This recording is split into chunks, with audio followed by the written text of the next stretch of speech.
Thinking positively is a difficult task, and this is partially due to the fact that some people assume that positive thinking is all about being strictly positive, aka me. I thought that. No bad thoughts allowed. Squash those funny jokes at your own expense, because that's no good. I'm saying this idea is false just for the record. I don't believe it's healthy to try and eliminate all negative thoughts, or even crush them out once they appear. Some negative thoughts are actually quite useful. Um, well, unless it's about hurting people or yourself or something, you should keep violent thoughts contained and do your best to understand where they come from so you can mitigate them at the source. That's a whole other video topic. My point is that the average person's thoughts don't benefit from strict control and enforcement. The problem isn't necessarily in the negativity itself, it's about the direction of those thoughts. It sounds weird right now, but I'll explain. Imagine that every thought you have is pointed towards one of three directions. You have the past, present, and future. Pick a thought out, anything really, and try to map out what direction it points in. I'll give some examples of my own different thoughts. If I have a thought like, I miss sitting by a bonfire, that is definitively pointed towards the past. The focus is solely on a past experience I've had, and it only includes the memory of that experience. If I were physically in front of a bonfire and I thought, sitting here is nice, that one is pointed at the present. It's pretty obvious since I'm thinking about something I'm doing right that moment. For a future thought, it would be more like, I should plan a bonfire. This is because it's clearly pointed at an event that I want to host in the future. You may be listening and comparing some of your own thoughts, and you also may have noticed that it's not entirely that simple. Thoughts often end up mixed together. Even my examples can be the type to end up mixed together. I may think I miss bonfires and immediately think about planning one after that.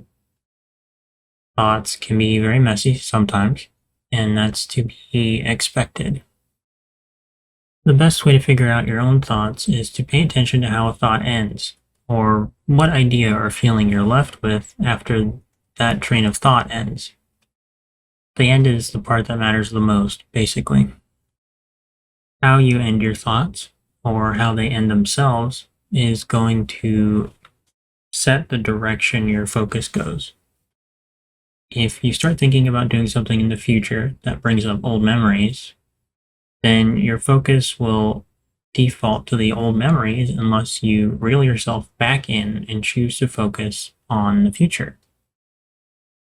If you constantly think about the past and most of your thoughts end up going that direction, then you sort of handicap your own ability to feel good about life in the long run. This is because if you don't take time to plan out a future you want for yourself, you don't think about how you want to live, what you want to do, what you want to be, where you want to live, how many stray animals you want to adopt, literally anything, then you have very little to hold on to as a long-term goal. And as I've said before, long-term goals are a necessity if you want to change for the better. If you avoid thinking about your ideal future realistically, as in where you want to be in life and how you're going to get there, step by step, then you're missing out on a really important reward pathway that all of our brains use. Achieving steps towards those very long-term goals for your life is a big part of what creates that content sense of peace. It's sort of like that things can be doable, even when life is hard. It is extremely important to create your own ideal future that you can aim towards. I really can't stress this enough. So, bringing it back to my autistic dilemma with positive thinking, the whole idea is less about being positive and more about being constructive. Thinking forward about your own future and figuring out what you want, what motivates you to get there, and even what hardships you faced along the way to your goal. If you start thinking negatively about the past and end up thinking positively about the future, that's still an example of healthy forward thinking. You don't need to try to avoid thinking about anything so long as you can steer it properly. That may sound simple on paper, because it is, but it's not always that easy or that straightforward. I've experienced some really shitty things that I will not talk about, and it can be hard to look at these individual experiences and find anything helpful about them whatsoever. And this is okay. Some things just don't have any positive parts at all. Now, I'm not saying you should try to look for the good side of everything that's ever happened in your life. Not everything needs to have a good side. So instead of looking at the past in individual sections, you should consider the entire path that your life has taken. If this makes you uncomfortable to think about, that's normal, and there's a reason for this. It means that something about your life is not the way you want it to be. Most people experience it at some point. I'm experiencing it right now, as a matter of fact. So take a minute and sit with the discomfort. Notice what parts you don't like, and think about what you would improve if you could change anything right now. Doesn't matter what it is, whether it's super lofty or it seems too small to be worth focusing on. What kinds of thoughts do you have about these things you would change? What direction are those thoughts going? Can they be aimed at the future? Are the things you want to change things you actually can change? When I was a kid, I wanted green eyes, like really green. I went to bed obsessively thinking about my eye color changing as I grew in the hopes that my thoughts would influence my growth. I did not change my eye color with my thoughts, but the point is that I have always been planning for my own future. I've had my periods of being lost, and you could argue that I'm a bit lost now, but I am the most grounded person I have ever met. With the way my brain works, I can't help but consider the possibilities for basically everything I do and think about. I'm uniquely deranged in this case. However, I am very centered in my own life. I know who I am, I know what I want, and I have my own autistic plans to get to where I want to be. This means that, generally speaking, I'm a very grounded person. My thoughts are sort of naturally oriented towards the future, and I believe that this has benefited me greatly and will continue to do so for the rest of my life. Even at my worst points, when I had zero hopes for my own future, I took time to realize what I didn't like, and I tried to consider what small things I could do to improve my situation. There were a lot of very basic things that I felt guilty about not doing, because they were so basic and fundamental. Kind of embarrassing, but as I have stated multiple times, I am autistic, and I am like psychotically independent. I prefer doing a lot of things myself, even if I have to learn multiple different skills to do it. It really doesn't matter what it is.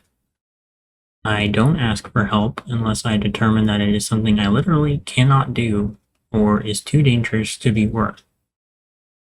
Not gonna find me working on my own electrical wiring, for instance, but you can be damn sure I'll be testing out simple solutions before I call an electrician. My parents have not taught me much at all, and they weren't really that present with me in hindsight, so I have learned and will keep learning all of my adult skills on my own.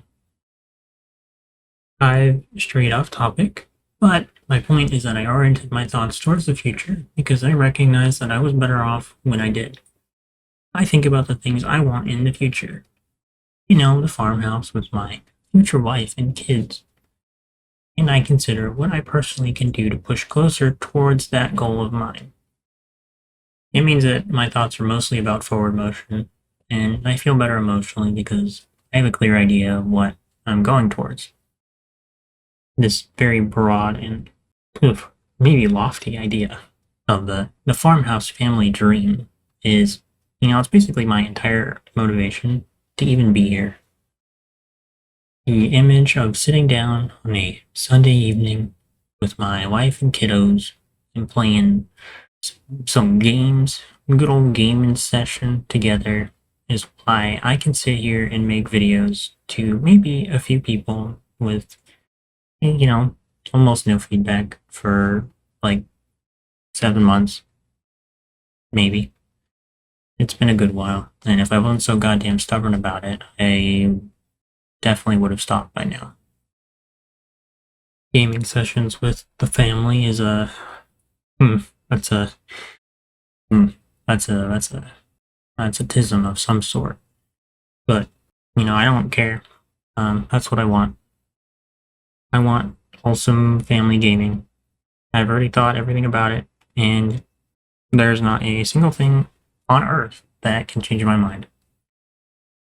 Since you've listened to me ramble for a bit, I will tell you that step one is to figure out what you want. You need to know what you want for yourself before you can ever figure out which thoughts are helpful and which aren't. Your long-term goals should serve as your compass.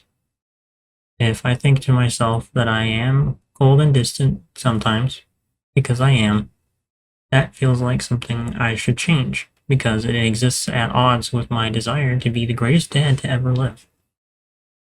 I can then pivot into plans where I can try and make changes in the way I communicate to improve myself and be closer to that goal. This may sound a little crazy, but your brain exists to serve you. It has evolved to help you navigate life, and if you don't give it something to aim for, then it becomes this chaotic instrument of thinking that tries to fix things in weird ways that don't actually help you. Now, your brain needs that guiding light of an ideal future so it can actually help you get closer to that point. If you just wander aimlessly, it's like dropping your brain in the middle of an ocean and telling it to find the best island there is with zero clarification on what the best island is supposed to be. You gotta pick an island to aim for before it can do anything that's actually beneficial. No amount of plain old positive thinking is going to change anything unless that positive thinking is pointed towards something. Thoughts are the building blocks, and you're the architect. Thoughts are the paint, and you're the painter. Thoughts are the ingredients, and you're the chef. There's a million different ways to explain it, and yet I've never heard anybody explain it in a way that makes sense to me. So here I am, telling you about a method to analyze your own thoughts and hammering in the point so hard that I may as well just etch it into your skull myself. I've repeated myself more than usual, but I think it's really important to make it very, very clear. Positive thinking is not about being positive necessarily. It's about being constructive with your own life. In order to be constructive, you need a blueprint or a plan that you can follow. Think about your own future and think about the ideal scenario you want. Not something that you think is best or that is the most logical. Find something that makes you actually feel that magnetic pull, like that ache in your body, like I want that more than anything in the world. It's going to be very hard to motivate yourself to change if you don't have that inner desire for something better. Once you have that ideal, your thoughts and actions can help put it together one piece at a time.